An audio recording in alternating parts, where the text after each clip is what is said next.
Hello and welcome to the NCWLIFE Evening News on this Wednesday, the first day of April. I'm Grant Olson.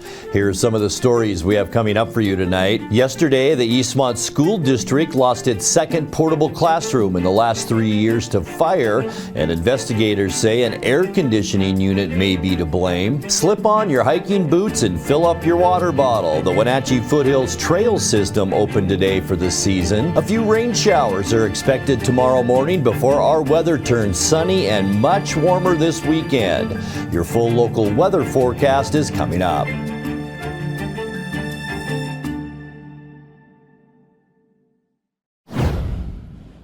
Chelan County Sheriff's deputies say an attempt to stop a speeding minivan outside Malaga turned into a high-speed chase Tuesday, in which the driver crashed into a ditch with 2 passengers on board.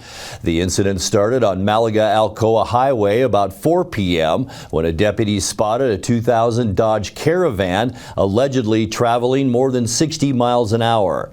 Police say the driver then sped away, reaching speeds above 75 miles an hour before crashing in the area of West Malaga Road and Benjamin Lane. No one in the van was injured. The driver, identified as 23-year-old Fernando Justice of Malaga, allegedly ran from the scene of the crash before being arrested. Deputies are now seeking charges of eluding police and resisting arrest. Yesterday, the Eastmont School District lost its second portable classroom in the last 3 years to fire, and now investigators say an air conditioning unit may be to blame. The fire in the portable outside Sterling Junior High started about 1:30 p.m. while the building was being used as a YMCA daycare center for the children of school district staff. About 15 kids ages 3 to 4 were attending the early learning program. None of them were hurt, but all were given medical care as a precaution due to smoke.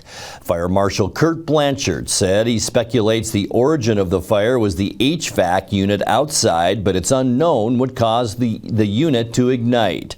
The portable was deemed a total loss. A similar portable classroom at Kenroy Elementary also caught fire in April 2023. The 2026 Washington State Apple Blossom Festival Royal Court and the Junior Royal Court joined the Chelan PUD for a tour of Rocky Reach Dam and the Rocky Reach Discovery Center on Tuesday afternoon. The royalty got a chance to see examples of open and closed circuits, hydrostatic pressure, magnetic energy, turbines, fish ladders, Columbia River history, and more. We followed the girls on their hard hat tour to see firsthand how electricity is harvested from the mighty Columbia. So today we were giving the Apple Blossom royalty a hard hat tour of our Rocky Reach Hydro Dam. We got to go all the way through a bunch of places that people don't normally get to go to. We got to count some fish. We got to learn about how fish get past our hydro dam. We got to go underneath our rotor, a 2.5 million pound spinning generator powering up our city. We got to climb up some stairs pretending we were fish. Got to go a lot of cool places, see a lot of cool things, and teach our royalty how we're generating power. So for our Apple Blossom royalty today, we talked about how we get fish past our hydro dam, both the adults up the salmon ladder and then the juveniles down our fish bypass system. We learned how big Rocky Reach is, and when it was built. Back in the 60s, they poured over 4 billion pounds of concrete here. We took them down to count fish inside of our gallery so they can see what our wildlife biologists do every day and how important it is that we have an accurate count of every salmon, steelhead trout, and lamprey that comes past our hydro dam. We went through the old museum and learned about how much electricity is being generated in our hydro dam and how it's being moved from the powerhouse up through that museum. So they got to play with some magnets and feel that electromagnetic field right there, hands-on.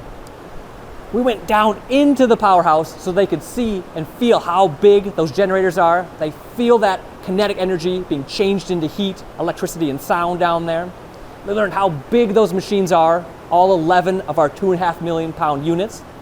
And finally, we went out to the outside to check out our spillway, where we can see how we manage our floods.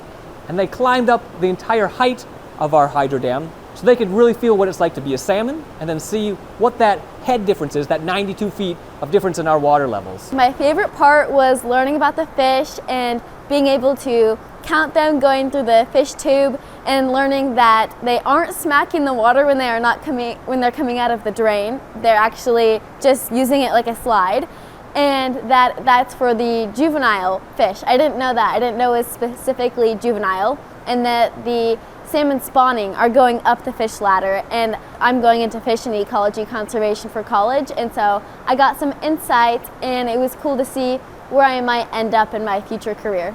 Other visits that I've had in the past, it's mostly just been like right here where we are, and kind of just going into like where we can look down into the turbine, the top of the turbines, but I've never been down into the shaft and seeing how like everything is so, like when we went with the magnets, seeing like the buzzing and how much everything is like, how it helps the fish, but not only just like helping us. And one of the most surprising thing is that someone has to like count the fish with a timer, not AI doing it. Cause I've been to many places and I've seen AI doing a lot of stuff, but now that I see that they still like have to do people counting the fish and not just a machine doing it. The people have spoken. The Wenatchee Valley Museum and Cultural Center announced the top 4 pieces voted on by the community that were submitted to the 47th Annual Regional High School Art Show. Played and Zeroed Out by Angel Martinez from Okanagan High School took first place in the People's Choice, and Hungry Bunny by Eileen Arroyo of Wenatchee High School earned second place.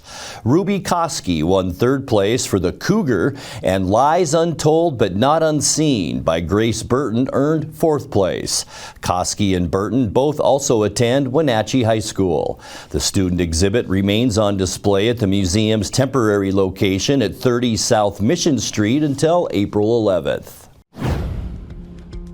When we come back, winter hibernation is finally over for one of Chelan County's most distinctive art exhibits. The U.S. Forest Service wants to schedule prescribed burns and commercial logging this summer across more than 5,000 acres of Eagle Creek located northeast of Leavenworth. I'm Grant Olson, and you're watching the NCWLIFE Evening News.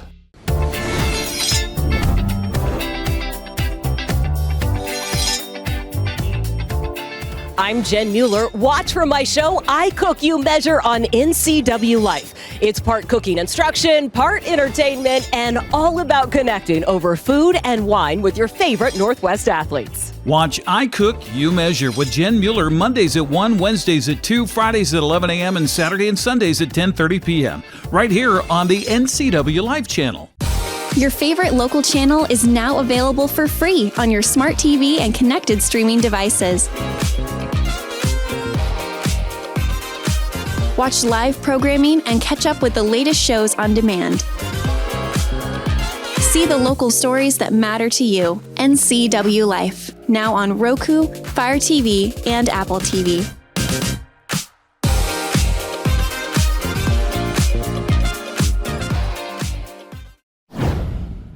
Winter hibernation is finally over for one of Chelan County's most distinctive art exhibits. The Nature's Window Museum of Wildlife, Natural History and Art reopens for the season tomorrow at 11 a.m. The museum on Highway 97A west of Chelan features a huge collection of taxidermied wildlife, almost 150 specimens of local wild animals, as well as fauna from Africa, Asia, and New Zealand. The nonprofit exhibit space is open Thursdays through Saturdays from 11 a.m. to 5 p.m., plus noon to 5 on Sundays, although it will be closed this Sunday for Easter. The U.S. Forest Service wants to schedule prescribed burns and commercial logging this summer across more than 5,000 acres of Eagle Creek, located northeast of Leavenworth. A draft environmental assessment authored by the Forest Service proposes commercial and non-commercial tree thinning, biomass removal, and prescribed burning, saying it would not have a significant environmental impact on the area. The public has through April 15th to comment. Commercial thinning would be be limited to about 900 acres out of the 5,130 acres included in the project. Slip on your hiking boots and fill up your water bottle. The Wenatchee Foothills Trail System opened today for the season. Every December 1st, the trails north of 5th Street close to protect wintering mule deer habitat during harsh winter months and reopen annually on April 1st. Those included in the reopening are the Sage Hills Trails, Kenzie's Landing, Horse Lake, Day Drive, and Sage Hills Gateway. The closure is implemented by the Chelan Douglas Land Trust, the Chelan County PUD, and the City of Wenatchee.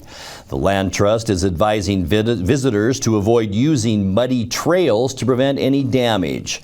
Additionally, seasonal road closures mandated by Chelan County have also ended. Horse Lake and Birch Mountain roads in Wenatchee and Oklahoma Gulch Road near Eniat are now all open. Coming up next, the Millionaire's tax is now law in the state of Washington. We'll tell you how the new law affects public defenders' offices in Washington. That's coming up in tonight's feature story. Expect a little more unsettled weather tomorrow with a big warming trend on the way this Easter weekend. I'll have your local weather details coming up, along with Cade Calvin as he brings us varsity baseball and softball highlights from around the valley. All that and more as the NCWLIFE Evening News continues after these messages. Apple Valley Honda is bringing the future of driving to you. Introducing the all-new, all-electric Honda Prologue EV. Say goodbye to gas stations and hello to a whisper-quiet ride and zero emissions. The wait is over. Finally, a local option for a quality EV from a brand with a track record of exceptional quality and reliability. Experience the Honda Prologue EV for yourself at family-owned Apple Valley Honda. Stay close to home and visit us at Apple Valley Honda today for the life you live.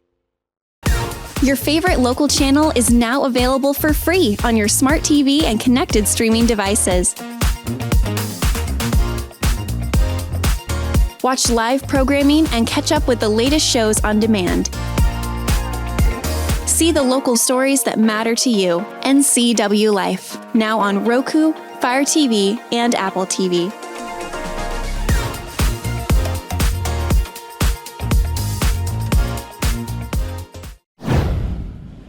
The Millionaire's tax is now law in the state of Washington. That 9.9% tax on all households that earn more than $1 million a year is supposed to generate an average of $3 billion per year for government services.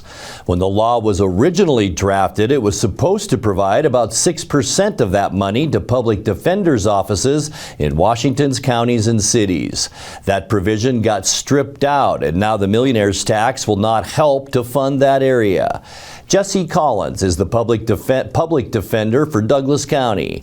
In tonight's feature story, NCWLIFE's Jefferson Robbins spoke with him about the funding issues that surround this constitutionally required legal service. How many indigent defense cases come through your doors, say, every year? Okay, so a rough estimate is about 500 in the misdemeanor realm in district court, and that's just new as of last year for us. In felonies, superior court, we're talking about anywhere from 150 to 200 felonies a year. It's been slightly lower in these last few years since we took over, due to, I think, a lot shortages in the prosecution office. But they have been over 200 felonies at times in Douglas County. How's that shake out for you and your fellow attorneys in terms of individual caseload? Is it as much as you're able to handle? Could you take more? Yes, I think we could. We are in a good spot, especially when you compare it to the state in general. I mean, there's places in the state that are in an absolute crisis in terms of public defense. King County, Snohomish County, even like the Tri-Cities, some larger counties are struggling to give defendants attorneys because they have reached their maximum cases. We're not even close in Douglas County. We've been blessed to have a good amount of attorneys to handle the cases that we have. So, for example, in Superior Court right now, before they changed the standards, you could handle 150 felonies in a year, which isn't really tenable for any attorney. I've never given an attorney more than 100. So we're well within the current levels. You know, at the end of 10 years, we'd be over it, but we are able to handle our cases well here. We're in a good spot. The standards that you're talking about, I think, are standards that sort of flow from a fairly recent Washington Supreme Court decision, which said that indigent defense, people who can't afford an attorney, deserve an attorney, must have an attorney under the Constitution, and Washington has to provide it. But it changed the way that caseloads are balanced, if I remember correctly. Can you explain a little? Correct. Well, so it's not a brand new thing. The indigent defense standards went into effect, I don't remember the exact year, but it was towards the beginning of my career, I want to say 2013, 14, 15 range. And those are the numbers that I'm talking about. Before it was recently adjusted, they had set case limits for certain types of cases. The two big ones are felonies and misdemeanors. Felonies was 150 a year, as I said before, which is a lot. And misdemeanors was either 300 a year or 400 if you developed a case weighting system. Most places I've worked have not had the case weighting system, so you're looking at twice as many misdemeanors you could do as felonies. So 150 and 300. This last year, the state bar enacted new standards, and the Supreme Court eventually put those into effect as order, as law in the state, and they will, over the course of 10 years, significantly reduce those to about a third of what they currently are. In 10 years, the maximum felonies is 47, and the maximum amount of misdemeanors is 120. So what that translates to for your office is you need more lawyers eventually. that is very true, yes. Right now, and honestly, you can see my little scratch here of like the numbers I see it'll be over the course of the next 10 years. In Douglas County, I don't think we're really in danger of violating those limits under the 10-year plan really for the next couple of years. I think with the staff that I have now, and next year I do expect to try and add one more support staff, but I don't think I'll need new attorneys under this new provision for a few more years. We're in a pretty good spot. We're a smaller county, smaller caseloads than the city. You have a budget for 2026 of about $1.12 million from Douglas County. As we discussed earlier, that goes mostly to staffing. That's human resources cost for you largely. Can you explain a little bit about the funding mechanism, how much of that comes from the county and how much the state supports? I mean, pretty much all from the county. That 1.2 million, whatever the budget you just said there, that's all county money. We get from the state, there is a state particular statute grant that for each individual county, all we have to do is fill out an application each year for these 10-101 funds, we call them, because that's the statute. And based on your county, caseloads, population, there's a set amount we get every year. For most of our first few years, that was $40,000 for Douglas County, a smaller county. We get $40,000 from the state. That has jumped to $80,000. It's pretty much doubled. I think starting this year and then moving forward, we'll be getting $80,000. But even if that $80,000 was to go, one of the rules is that that can't just supplant money that's already in your county budget. So I can't just make my 1.2 now 1.1 and add the state's $80,000. That's supposed to be public defense improvement and to add something extra. So pretty much all of the money is fronted by the county. And that state contribution is extremely minimal in comparison with the overall budget. Very much so, yes. Are public defense agencies in Washington advocating for other funding streams? Are there efforts afoot to try and say, how can we fund this further in the future, given that our caseloads are going to have to go down? I'm not involved in any of that. I have to imagine that they are. Most of what I've been seeing and following is that from the public defense side, they're pushing for the standards to be enacted. That, look, this is a problem. We need to find a way to solve this problem, and lower caseloads is the way the public defense side of things has been pushing for it. Certainly the other side, prosecutors unions and the counties, everybody, that's the first question is, well, how do we fund this? And I have yet to see an answer on that, and that's going to be the problem with this. It's certainly going, in our county in particular, which is all I can really speak to, by the time we get to the end of those standards, that's going to mean at least 2 more attorneys for me, at least. And that's if our numbers stay about the same. I feel like we are doing a great job now with the attorneys that we have. So for an attorney, you're talking with between salary and county benefits anywhere from $100,000 to $150,000. That can make that 1.2, 1.5 really fast without any extra revenue stream from the state. Time now for a check of your North Central Washington weather forecast. Hope you had a fantastic Wednesday, and it was a cloudy and kind of wet one here in the Wenatchee Valley, although many locations other than us received a pretty good amount of rain, and that includes the Upper Valley. This is our shot up in Leavenworth, and you can see a lot of low-hanging clouds and some shower activity, especially in the Cascades, although not a lot here, as I mentioned, in the Wenatchee Valley. A lot of it, though, over into eastern Washington around the Spokane area, picking up almost a half-inch of rain this afternoon. As we take a look at our temperatures for today, it didn't get all that warm. In fact, we were 12 degrees below where we should be for this time of year. 45 unofficially today, 57 is our normal high temperature. And how about this record going back to 1992?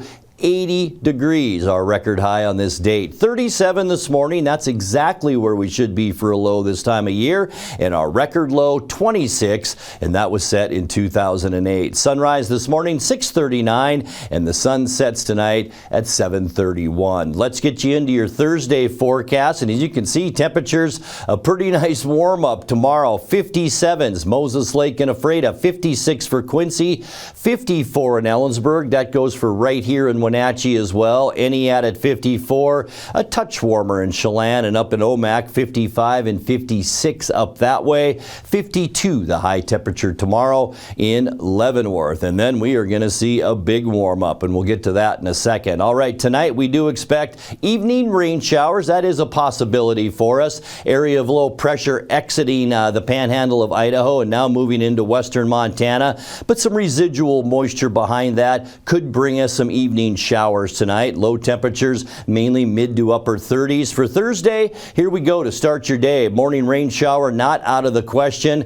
And then most of the showers along the Cascades with mostly cloudy skies by tomorrow afternoon. We will warm up, as I mentioned, into those mid 50s tomorrow. And then for Friday, the real warm up begins. Here's our area of high pressure. Nice ridge over the Pacific Northwest. We will see highs under mostly sunny skies Friday, right around 60 degrees, and it will be beautiful all up and down the West Coast. And speaking of beautiful, what a way to kick off our Easter weekend. Saturday, clear skies throughout Washington state and warmer. We will see highs on Saturday in the mid 60s. It should be beautiful. And then guess what? Even nicer as we get into Easter Sunday, our ridge magnifies. We could see maybe some high clouds out there Sunday afternoon. That won't stop us from warming up into the upper 60s, though, for Easter afternoon. And then as we kick off our next work week, just beautiful weather. Monday,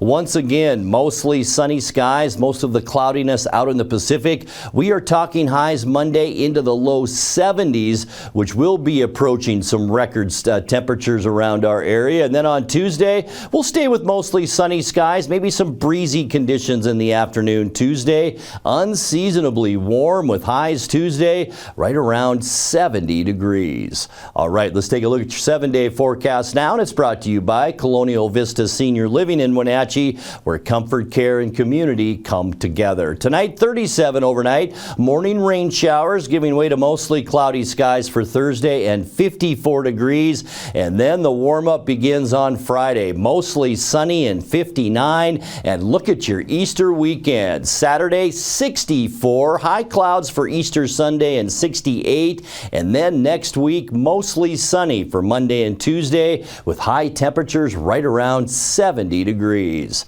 And that's a look at your North Central Washington weather forecast. Coming up next, Cade Calvin with a look at tonight's sports report and more as the NCWLIFE Evening News continues right after this.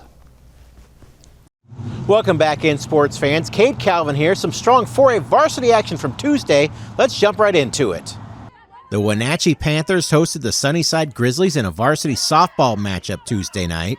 The game featured plenty of offensive fireworks as the two clubs combined for 34 hits and 36 runs. Wenatchee rallied to take the lead behind senior Sierra Cook. The second baseman hit a 2-run homer to left field in the fourth inning. Sunnyside regained the lead in the 5th, but the Panthers answered with a 9-run explosion. Danica Cardona drove in 3 RBIs with a home run to center field. The Grizzlies score 7 runs in the 6th, but Wenatchee holds on for a 20-16 win. And in varsity baseball, the Eastmont Wildcats delivered a dominant performance over the Davis Pirates. Eastmont scored 2 runs in both the 2nd and the 3rd innings before breaking the game wide open with a 7-run 4th. The Pirates struggled to get it going offensively against starting pitcher Bennett Hunter. Hunter threw 66 pitches over 5 innings for 43 strikes and 4 strikeouts, while only surrendering 3 hits. Isaac Ontiveros led the Wildcats at the plate, finishing 2 for 3 with an RBI. Davis scores its lone run in the 4th, but Eastmont closes out the game to secure the 11-1 victory.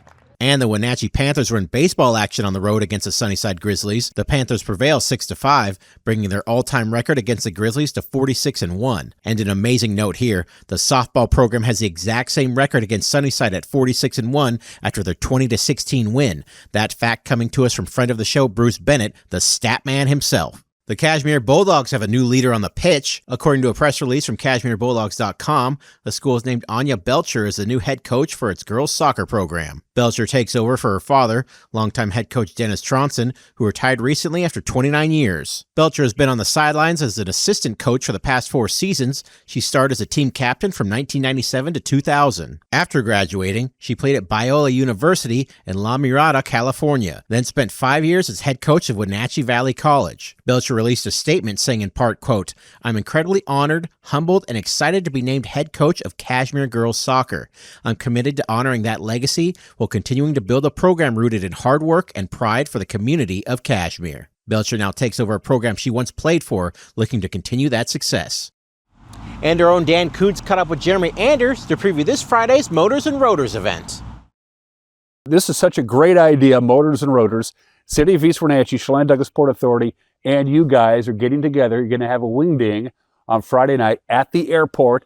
Car show, movie, beer garden. This is such a great idea. Never been done before. We always do our car show every year that we've done at different locations. We've done it at Leonard Evans the last probably couple of years. We've done it at different locations around town. And we said, well, we're going to do our car show this year. And they said, well, we had talked about doing a movie, partnering with a movie up at the track. We said, why don't we do a movie with the cars as well? And let's toss airplanes into it. Let's do it all up there together. So they got the space in the venue.